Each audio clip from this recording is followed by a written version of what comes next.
Assalamualaikum dan salam sejahtera. Saya Puan Nosiah binti Ismail dari Sekolah Kebangsaan Sungai Soi, Kuantan. Paparan video ini merupakan kajian tindakan berkaitan kemahiran membina dan menulis ayat di bawah seliaan pensyarah-pensyarah IPG Kampus Bahasa Melayu dan bimbingan Puan Roani binti Muhammad, Pegawai SIC Plus PPD Kuantan. Terima kasih juga diucapkan kepada Puan Hamidah binti Abdul Hamid, Guru Besar Sekolah Kebangsaan Sungai Soi atas sokongan dan dorongan untuk saya melaksanakan kajian ini. Tajuk kajian tindakan saya ialah penambahbaikan kemahiran menulis ayat menggunakan teknik Skop++ dalam kalangan murid tahun 4. Terdapat sebilangan murid sekolah rendah masih belum menguasai kemahiran berbahasa, terutamanya kemahiran menulis.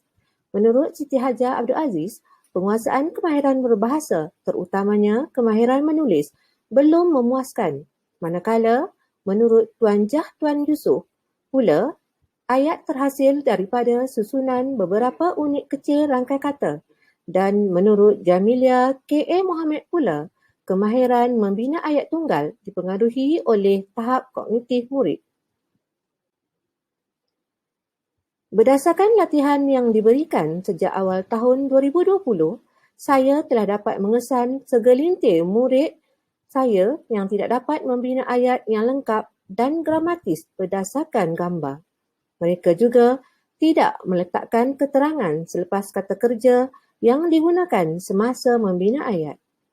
Antara faktor yang menyumbang kepada kelemahan murid mengembangkan idea-idea adalah tidak tahu bagaimana hendak menerangkan kata kerja atau perbuatan dalam ayat tunggal itu. Bahan atau sistem yang digunakan sebagai tindakan dinamakan sebagai teknik Skop++.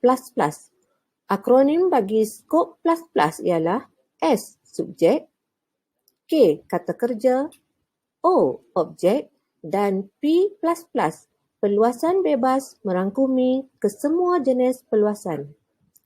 Teknik Skop++ akan dibuat dalam bentuk jadual. Teknik ini sesuai digunakan kepada murid tahun 4 yang mempunyai tahap kognitif sederhana dan rendah. Murid perlu meletakkan perkataan atau frasa mengikut jadual. Melalui teknik ini, diharap tiada lagi masalah menulis ayat tidak lengkap dan tergantung. Objektif umum kajian tindakan ini adalah untuk menambah baik amalan PDPC, pembinaan ayat gramatis menggunakan teknik Skop++, manakala objektif khusus ialah murid dapat menambah baik kemahiran membina ayat menggunakan teknik Skop++, serta guru dapat menambah amalan PDPC pembinaan ayat gramatis menggunakan teknik Skop++. Saya telah menggunakan model kajian tindakan Keynes dan McTaggart di mana melalui kitaran satu modul pembelajaran dikenali sebagai modul membina ayat menggunakan teknik Skop++ digunakan oleh murid, membantu mereka menguasai kemahiran membina ayat. 3 frasa dilaksanakan pada kitaran ini dan saya melakukan pemerhatian secara berstruktur bagi memastikan murid dapat pengetahuan dalam membina ayat tunggal.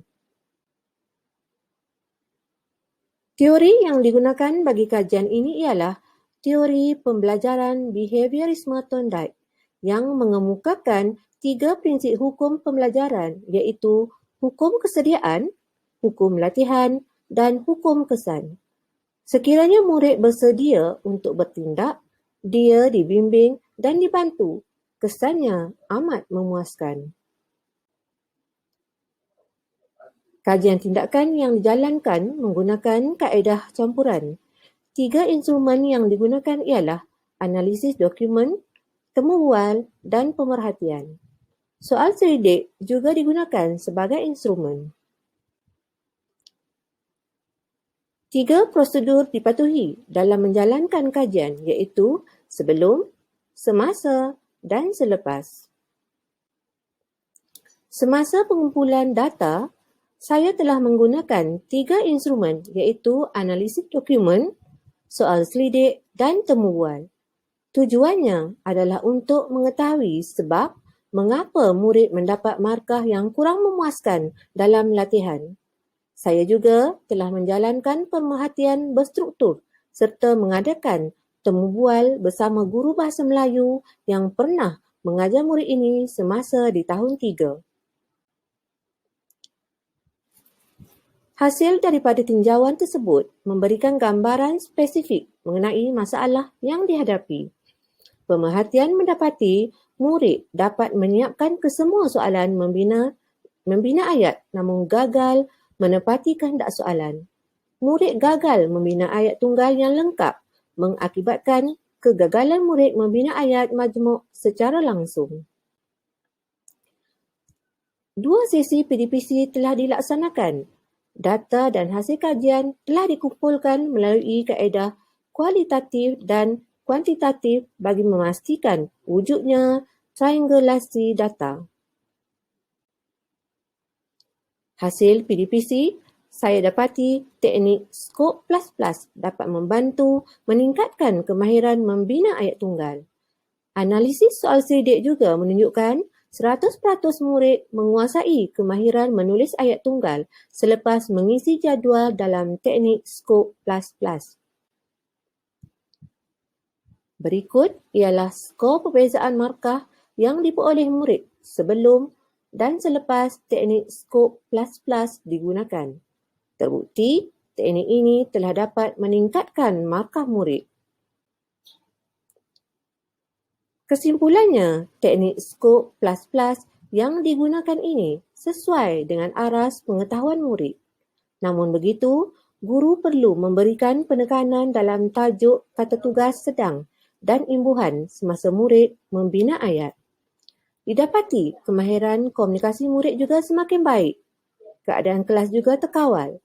Kesannya, murid lebih fokus masa PDPC. Implikasi kajian ialah murid dapat mengetahui dan menguasai kemahiran penggunaan teknik Skop++ dalam kemahiran menulis ayat. Teknik Skop++ ini juga sesuai digunakan di dalam kelas dan mengikut peringkat sekolah.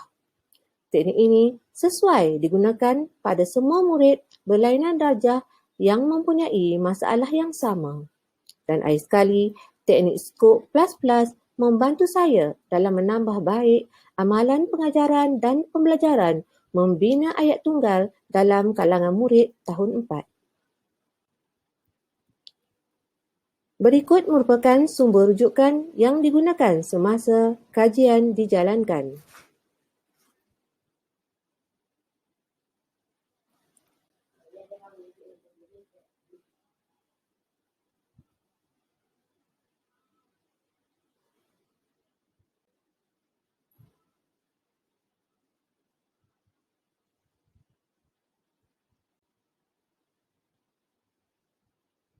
Kesemua lampiran ini adalah lampiran penggambar yang menunjukkan aktiviti sedang dijalankan di dalam kelas.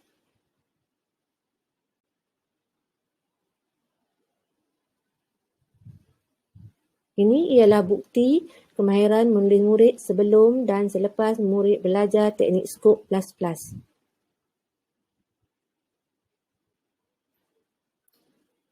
Sekian, semoga perkongsian ilmu ini dapat memberi manfaat kepada semua warga pendidik. Terima kasih.